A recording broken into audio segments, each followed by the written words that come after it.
warahmatullahi wabarakatuh. Alhamdulillahi rabbil alameen wa la'aqibatul muttaqeen wa salatu wa salamu ala rasulihi Muhammadin wa ala alihi wa ala baitihi wa ashabihi wa azwajihi ajma'in. Rabbi shrah li sadri wa yassir li amri wahlul 'uqdatam min lisani yafqahu qawli. Iyyaka na'budu wa iyyaka nasta'in. اللهم انفعني بما علمتني وعلمني ما ينفعني وزدني علما والحمد لله على كل حال. أما بعد أعوذ بالله من الشيطان الرجيم بسم الله الرحمن الرحيم. Dear brothers and sisters, today's topic is the beginning of divine revelation and the life of Prophet sallallahu alaihi wasallam in Makkah. Our beloved Prophet sallallahu alaihi wasallam was about 40 years old, spending most of his time in isolation in Cave Hira, pondering, considering and thinking about the Arab culture of idealism. And one day this struggle paid off. Angel Jibreel AS came with first divine revelation when Prophet sallallahu alaihi wasallam was in Cave Hira. Angel Jibreel AS came holding plate with written something on it and said, "Read." Prophet ﷺ replied, "I cannot read." Angel Jibreel grabbed Prophet and hugged him so tight, released him and said again, "Read." Prophet ﷺ replied again, "I cannot read, I am an illiterate." Angel Jibreel grabbed Prophet again and hugged him so tight, released him and now said, "Iqra bismi rabbikal ladhi khalaq, khalaqal insana min 'alaq. Iqra wa rabbukal akram, alladhi 'allama bil qalam, 'allama al insana ma lam ya'lam." Read, O Prophet, in the name of your Lord, who created humans from a clinging clot. Read, and your Lord is the most generous, who taught by the pen, taught humanity what they knew not. When Angel Jibreel AS went, Prophet ﷺ ran towards home and said to his wife Hazrat Khatija, "Grab me something to cover," and he was sweating a lot. Hazrat Khatija asked what happened, and Prophet ﷺ, after telling whole story, said, "I fear something will happen to me." Khatija radhiyallahu said, "Don't fear, Allah subhanahu wa ta'ala will not let something happen to you. As you take care of orphans, widows, feed hungers, and fulfill the needs of travelers." The second revelation came after few months of fast. Ya ayyuhal mudassir kum fanzir wa rabbaka fakabbir. O you covered up in your clothes, arise and warn all, revere your Lord alone. As in the second revelation, Allah subhanahu wa ta'ala said to Prophet to call people towards Deenul Haq, but quietly. Prophet sallallahu alaihi wasallam started dawah with his closed ones. The very first person to accept Islam was Prophet's beloved wife Hazrat Khatija radhiyallahu anha.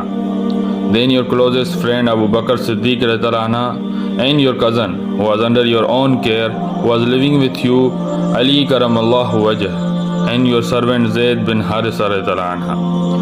From the beginning, Abu Bakr radhiyallahu anha played a vital role for Islam. Like the 10 chosen companions, Ashra Mubashira, 6 out of these 10 came to the fold of Islam from Abu Bakr radhiyallahu anha's dawah. Usman, Talha, Zubair, Saad bin Abi Waqas, Abdul Rahman bin Auf radhiyallahu anhum, and 6th himself. Fasda' bima tu'mar, O Prophet, proclaim what you are commanded. This was the first time when Prophet ﷺ was commanded to call people to Islam openly. Till then the call to Islam was meant to men secretly. At that time there was a tradition to call people and announce something important for that. One have to climb on top and call upon Wa Sabaha. This call was to inform people that someone is going to attack on you. Defend yourself, and in addition the announcer will scream huge, tore his clothes off and stand naked as far the one can see him easily. Prophet ﷺ did the same way, except the immoral parts of screaming and tearing clothes. Prophet ﷺ climbed on Mount Safa and announced, "Wa Sabaha, Wa Sabaha," and people started gathering immediately. Prophet ﷺ asked them, "If I tell you that a huge army is coming to attack you. Will you believe me? All replied, Yes, we will. For God, we have never seen you telling a lie, and we found you Sadiq. Then Prophet ﷺ said, Then I call you to the religion of truth, the deen of Allah, Islam. I call you to leave idolatry and worship only one Almighty Allah. Among people, Prophet ﷺ uncle was standing. He angrily replied, May your hands be broken, na'udhu billah. You have called us for this? We were so busy in our works. We thought that really a big disaster is coming. After these words of Abu Lahab, the Surah Lahab revealed, Tabbat yada Abi Lahabun wa tab. Perish the two hands of Abu Lahab and perish he. At first, people of Makkah started calling you crazy, mad, magician, and many other names, na'udhu billah. But Allah subhanahu wa ta'ala said to Prophet to be patient, to stand firm, to focus on your task, to ignore their talks and continue your dawah. But when these words didn't stop Prophet sallallahu alaihi wasallam from his mission, then kuffar started to hurt Prophet sallallahu alaihi wasallam and those who believed in it. Prophet Muhammad sallallahu alaihi wasallam and his companions continued his dawah. If they hear a caravan is passing by Makkah, Prophet himself goes there and calls them to divine religion. Kuffars are angry on Prophet, but they couldn't do anything as Banu Hashim and his uncle Abu Talib was protecting him. But the ones who were poor, seen as lower people in Makkah, they were tortured a lot.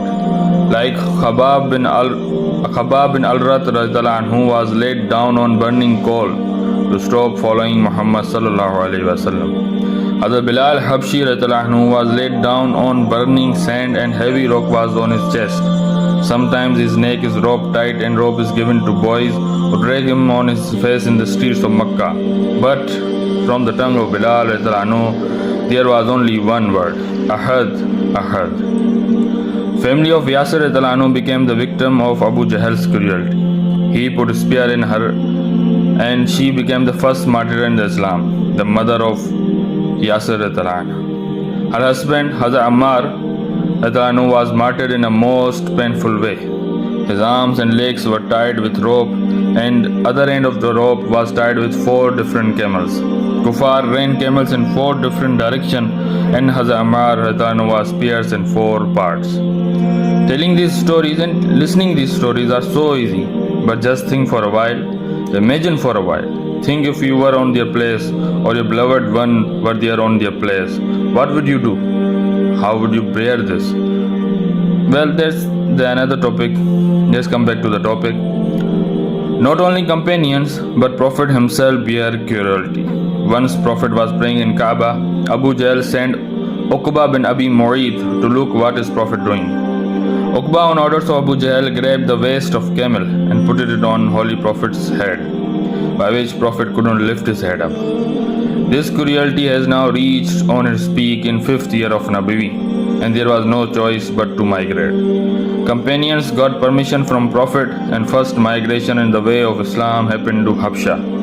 2 caravans went for this migration. First caravan contained 12 men and 4 women, in which Hazrat Usman radhiyallahu anhu and his beloved wife, daughter of Prophet sallallahu alaihi wasallam, Hazrat Ruqayya radhiyallahu anha were also with them. Second caravan went with 83 men and 18 women. It was led by Hazrat Jafar Tayyar radhiyallahu anhu, brother of Hazrat Ali Karamallahu Wajh, and approximately same number of people were left in Makkah. This was a struggle and the gain from the people of Makkah of Holy Prophet sallallahu alaihi wasallam of 5 years. The turning point in these cruel and crucial years was when Hazrat Umar radhiyallahu anhu and Hazrat Hamza radhiyallahu anhu accepted Islam. I will quote the story of Hazrat Umar and Hazrat Hamza in the series of Companion radhiyallahu anhum inshallah. As for the Muslims, it was most favorable thing for them as both Umar and Hamza radhiyallahu anhum were brave and strong. And as they accepted Islam, now Muslims were fearless. But on the other side, Quraish were so bothered. So they decided to give Abu Talib last warning to clear way so we can deal with Muhammad personally or ready to fight. Abu Talib was leader of Banu Hashim and he didn't leave his nephew alone. So Quraysh had no dare to touch Prophet ﷺ. But Abu Talib said to Prophet that, nephew, don't put on such burden on me that I can't bear. Prophet, after seeing his uncle losing hope, cried but replied, uncle, either this dawah will complete or I will die in its way. Abu Talib, listening this, cried and continued supporting his nephew. Quraysh boycotted Banu Hashim in result. They all decided to stop any kind of trade with Banu Hashim, to have any kind of relation with Banu Hashim. For 3 years, 7th, 8th and 9th of Nabwi year, this goes on. Everyone was suffering a lot. At last, after 3 years, some of Quraysh felt guilty and behaved inhuman and ended this boycott with Banu Hashim. It was 10th Nabwi year when Quraysh again put pressure on Abu Talib. They said to Prophet's uncle to ask Muhammad ﷺ to ask anything. If he wants leadership, we will give him. If he wants money, we will give him. If he wants women, we will give him. Just stop this new deen. But Prophet ﷺ told his uncle to tell Quraysh, if they put sun on my one hand and moon on the other, I will not abandon this dawah. After all these struggles, 10 Nabwi became the year of sorrow for Prophet. In this year, his supportive uncle Abu Talib and his beloved wife Hazrat Khadija passed away. Quraysh became brave after Abu Talib passed away. They started more torture on Prophet ﷺ, planning to kill Prophet, and Prophet ﷺ was looking at all these situations. So he decided to go and try to give dawah to the people of Taif. With him was only his servant Zayd bin Harisa. Prophet was on foot and was traveling to Taif. After reaching the Taif, he ﷺ met one chief of Taif. He replied instantly, I don't want to talk to you. If you are a liar, na'udhu billah, then it is a disrespect for me to talk to you. And if you are saying the truth, then I don't want to insult you so that punishment comes to me. Then he ﷺ went to the second, then third, but all replied almost same.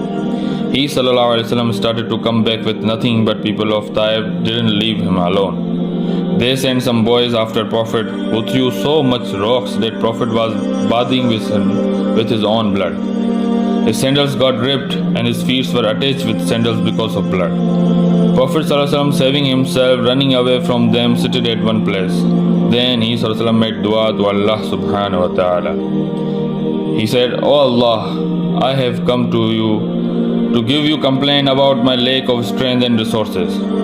You are Arhamur Rahimeen, you are Lord of weak people, and you are Lord of me. To whom you have left me, who hurts me this way, who are my enemies, will do with me whatever they want. After all this, O Allah, if you are agree on this, then I have nothing to worry about. After just completing this dua, angel of mountains came to him and said, O Messenger of Allah subhanahu wa ta'ala, Allah has sent me. If you want, I will lift these 2 mountains and crush this city in a second, and they will fly with dust. Prophet ﷺ said, no, Allah knows from their generation some will accept Islam. And Prophet ﷺ dua was accepted. Muhammad bin Qasib rahmatullah alayh, conqueror of Sindh, belonged to Banu Saqi, which was one of the tribes of Taif.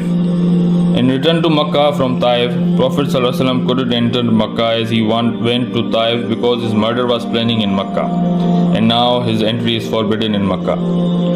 Prophet sent message to Mut'im bin Adi to give him protection. He replied affirmative. Prophet ﷺ said, no, come by yourself so I can enter Makkah. Mut'im came with his 6 sons armed, and Prophet ﷺ entered Makkah. Mut'im bin Adi was a good man, but he didn't accept Islam. It was the year 11 Nabwi, the season of pilgrimage. From many different parts, people were coming to Hajj, and Prophet ﷺ from one tent to another presenting his dawah.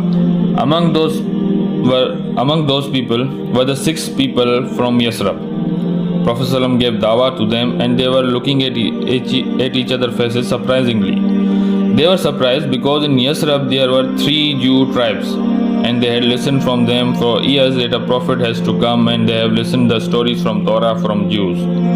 Jews gave warnings that the last prophet is about to come. Now you are pressing us, but when he will arrive, you will see our fortune shining. People from Yathrib thought, looks like the last prophet has arrived, and if we don't believe in him, Jews will, and they will be our next leaders. So they accepted the dawah, and a new window opened for Islam. Next year in 12 Nabi, 6 more people, total 12, came and gave their pledge of allegiance to Prophet ﷺ and asked him to send one man with them who will teach them the Quran. Prophet ﷺ sent Mus'ab bin Umair radhiyallahu anhu.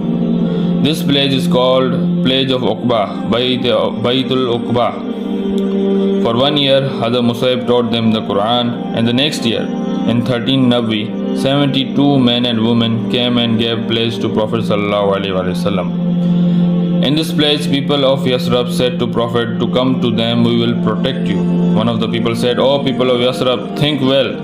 Inviting Prophet ﷺ is a big responsibility, and once he arrived, there is no turning back." All replied, "Prophet ﷺ, come to us. We will protect you like we protect our house, our wives, and our children." So, dear brothers and sisters, in this era of Makkah, of life of Prophet ﷺ, there was a big event of Miraj. But because of the time, I have left it, and inshallah, in the next video, this will be the event of the Miraj will be discussed. So this is for the day. We'll come back with the next video, inshallah. May Allah subhanahu wa ta'ala accept this from me and you, and grant us to understand it, stick on it, and act on it. Ameen. Fi amanillah.